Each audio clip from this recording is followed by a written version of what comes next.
어두운 눈을 뜨니 온 세상이 장관이라. 무엇일까요? 심청전이에요. 태어나자마자 어머니를 잃고 눈먼 아버지 신봉사의 손에 자란 심청은 어느 날 아버지의 눈을 뜨게 하려고 인당수에 몸을 던지죠. 옥황상제에 의해 극적으로 살아난 심청은 왕비가 되고 신봉사를 만나기 위해 맹인잔치를 열게 돼요. 마침내 신봉사는 심청을 만나 눈을 뜨게 되죠. 자, 심청전에 대해서 한번 이야기 나누는 시간을 가져보아요. 오늘날 효도란 어떤 의미일까요? 지금은 그런 학교가 드물겠지만 선생님이 초등학교 다닐 때에는 해마다 5월 8일 어버이날이 되면 학교에서 효행상을 주었어요. 평소에 부모님 말씀 잘 듣고 부모님을 잘 도와준 학생에게 주는 상이었죠. 그때 당시 우리나라에서도 효도는 사람이면 당연히 실천해야 하는 최고의 덕목이었어요. 불효자식이라는 말을 듣는 것은 가장 끔찍한 욕이었죠. 우리나라 국민이라면 심청전을 모르는 사람이 거의 없을 거예요. 심청이라는 이름 앞에는 늘 효녀라는 낱말이 꼭 붙어 다녀서 아이들이 잘못하면 부모님들은 아버지의 눈을 뜨게 하려고 스스로 바다에 몸을 던진 심청이만큼 못할지언정 부모 말은 잘 들어야 할 것 아니냐며 크게 꾸짖곤 했어요. 심청전은 우리나라 고전소설의 특징을 그대로 가지고 있어요. 심청을 가질 무렵 심청의 부모는 학을 탄 선녀가 가슴에 안기는 태몽을 꾸었죠. 고전소설 속의 많은 주인공처럼 비범한 출생을 한 거예요. 그리고 고전소설 속의 많은 주인공처럼 비범한 출생을 한 것이죠. 그리고 고전소설 속 영웅들이 시련을 겪듯 심청에게도 불행이 닥쳐요. 심청을 낳은 지 얼마 후 어머니가 죽고 심청은 눈먼 아버지의 젖동량으로 자라야 했죠. 어린 심청은 7살 무렵부터 눈먼 아버지를 위해 구걸하러 다니기 시작했고 나이 들어서는 남의 집 일을 해주어 받은 품삯으로 힘들게 집안을 꾸려가요. 요즘으로 보면 소녀 가장인 셈이죠. 역시 고전 소설 속의 주인공이 그러하듯 심청이도 감히 다른 사람은 할 수 없는 행동을 하죠. 아버지의 눈을 뜨게 하려고 거친 파도가 치는 바다에 자신을 제물로 바친 거예요. 영웅 이야기들의 주인공이 나라를 구하기 위해 전쟁터로 뛰어들고 사람을 구하려고 괴물과 싸우는 것이나 같은 거죠. 심청 이야기의 본격적인 시작은 심청이가 바다에 몸을 던질 때부터예요. 바다에 빠진 심청은 죽지 않았어요. 옥황상제가 심청을 살려 용궁으로 보냈기 때문이죠. 옥황상제가 심청을 살려준 이유는 무엇이었을까요? 심청이의 효성에 감동했거나 어쩌면 심청이 더 살아야 할 이유가 있다고 생각하지 않았을까요?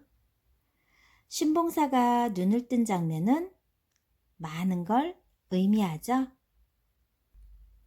심청은 용궁에서 후하게 대접을 받은 후 연꽃에 실려 인당수로 내보내졌다가 임금이 사는 궁궐에까지 가게 되었고 결국 왕비가 되었어요. 왕비가 되어서도 아버지를 잊지 못하던 심청은 아버지를 만나기 위해 맹인잔치를 열죠.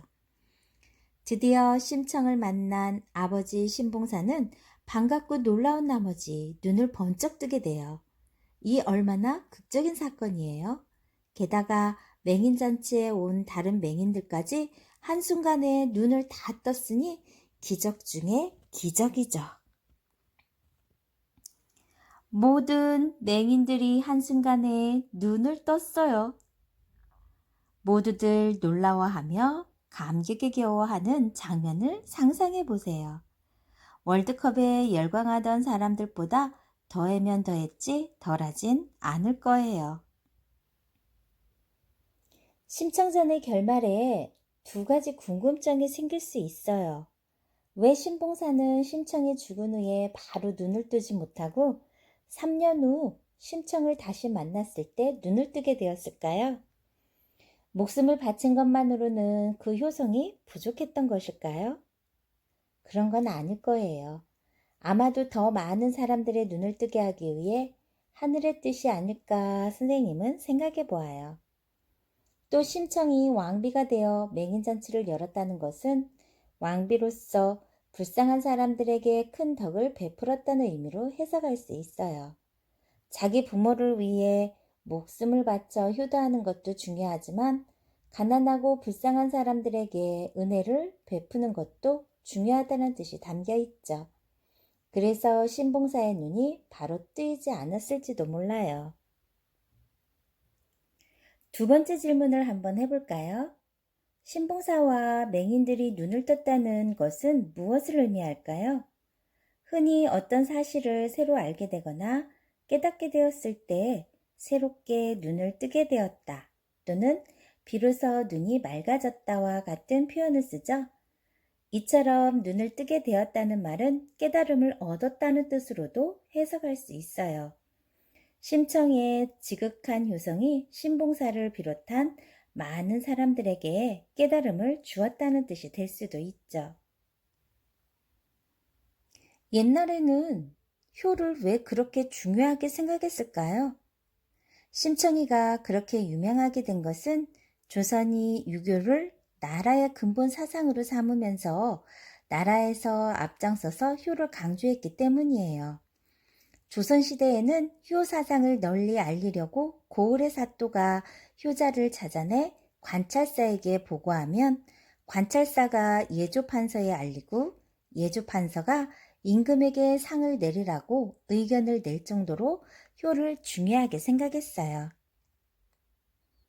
여기에서 관찰사는 각 도의 으뜸 벼슬을 말하는 거고 예조판서는 지금의 문화나 외교 일을 담당하던 으뜸 벼슬이에요.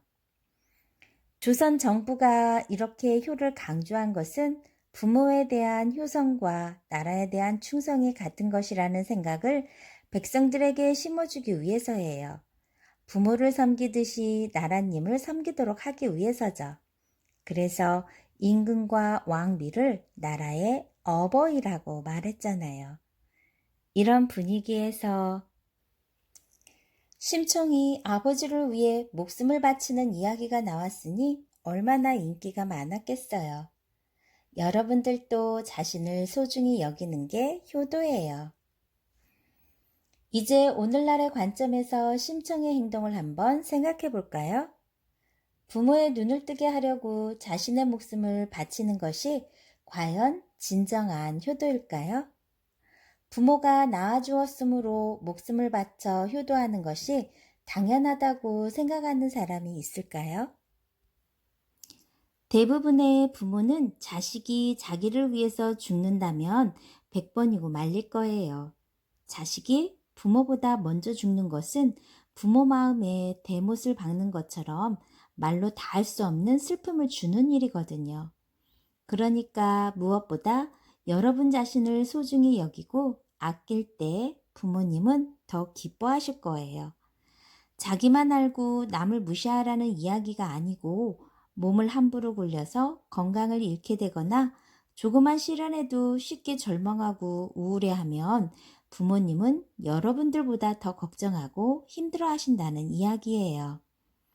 선생님이 왜 여러분들 자신을 소중히 여기는 게 효도라고 했는지 이제 알겠죠? 내리사랑은 있어도 치사랑은 없다라는 말 혹시 들어보았나요? 사랑은 위로 향하기보다 아래로 향한다는 뜻이에요. 자식이 부모를 사랑하는 마음은 부모가 자식을 사랑하는 마음에 훨씬 못 미친다는 것이죠. 사람들이 나이 들고 결혼하면 자기 자식을 키우고 돌보는데 신경을 쓰느라 늙어가는 부모님에게 소홀히 하는 경향이 있거든요. 그래서 효녀 심청을 떠올리며 부모님이 베푼 사랑을 잊지 않으려고 한 것이죠. 그런 면에서 심청전은 오늘날은 물론 먼 미래에도 사람들에게 꾸준히 읽히게 될 거예요.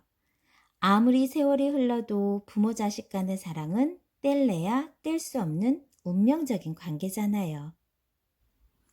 자, 이런 상상 한번 해볼까요? 심청이가 살아 돌아오지 못했어도 신봉사가 눈을 떴을까요? 만약 심청이 인당수에 빠진 뒤 왕비가 되지 않고 그냥 죽었다면 신봉사는 어떻게 되었을까요? 상상해서 이야기 한번 만들어 보세요. 그러면 여기에 나오는 신봉사는 어떤 인물일까요? 신봉사는 공양미 300석을 부처님에게 시주하면 눈을 뜰 수 있다는 스님의 말에 덥석 시주를 약속했어요. 시주는 절에 물건을 베푸는 일이래요. 뒤늦게 후회하다 결국 심청에게 그 사실을 털어놓은 것에 대해 여러분들은 어떻게 생각하세요? 쌀 300석은 요즘으로 치면 수억 원에 해당되는 큰 돈인데 가난한 신봉사가 그런 약속을 한 것은 지나친 욕심이 아니었을까요? 또 심청에게 그 사실을 털어놓아 착한 심청을 갈등하게 만든 것도 좀 이해가 안 되는 행동이죠. 아무리 눈이 멀었다고는 하지만 뺑덕이네에게 당하는 것만 봐도 신봉사의 어리석음을 알 수 있어요. 따라서 신봉사가 눈을 떴다는 것은 어리석음과 욕심에서 벗어나 깨달음을 얻고 새로운 삶을 살게 되었다는 뜻이 담겨 있다고 볼 수 있죠. 딸의 효성이 오히려 아버지를 깨달음으로 이끈 거예요. 어른들이라고 해서 아이들보다 더 현명한 사람들은 아니에요. 심청이는 왜 연꽃에 실려왔을까요? 절에 가면 연꽃을 많이 볼 수 있죠? 연꽃은 더러운 연못 속에 살면서도 깨끗하고 고고한 자태를 유지하는 꽃이에요. 그래서 불교에서는 연꽃은 세상의 더러움에 물들지 않고 오직 부처님의 가르침을 받드는 사람을 나타내요. 심청이 연꽃에 실려 궁궐까지 가게 된 이유는 공양미 300석을 절에 시주하기 위해 목숨을 바친 것을 부처님에 대한 깊은 신앙으로 생각했기 때문이에요. 그럼 왜 처녀를 제물로 바쳤을까요? 처녀를 제물로 바치는 풍습은 처녀의 순결함이 성난신을 잠재운다는 믿음에서 비롯된 거래요. 사실은 힘없는 여성을 희생 제물로 삼기 쉬웠기 때문이기도 하죠. 돈을 주고 심청을 제물로 바친 장사꾼들처럼 미성년자를 사고 파는 일은 오늘날 대단히 심각한 범죄에 해당돼요. 어때요? 여러분이 선생님과 같이 이야기 나누어 본 심청전, 조금 더 많은 생각을 하게 되죠? 맞아요. 책은 이렇게 우리에게 많은 것을 생각하게 해주고 또 느끼게 해준답니다. 그리고 여러분들이 어려운 상황이나 힘든 일이 닥쳤을 때 그것을 지혜롭게 헤쳐나올 수 있게끔 도와주는 것도 바로 책의 영향력이에요. 자, 다음 주 지나면 여러분들은 개학이에요. 집에 있기 따분한 친구들은 책 속에서 한번 풍덩 마음껏 그 세계 속에서 빠져들어 보세요. 서가에 있는 책으로 고고! 효녀심청은 판소리개 소설로도 유명해요. 판소리개 소설이란 본래 설화의 형태로 이야기가 만들어지고 그것이 판소리로 불리다가 완전한 한 편의 소설로 정착된 것이죠. 이런 과정을 거친 판소리개 소설로는 흥부전, 토끼전, 춘향전, 옹고집전 등이 있어요.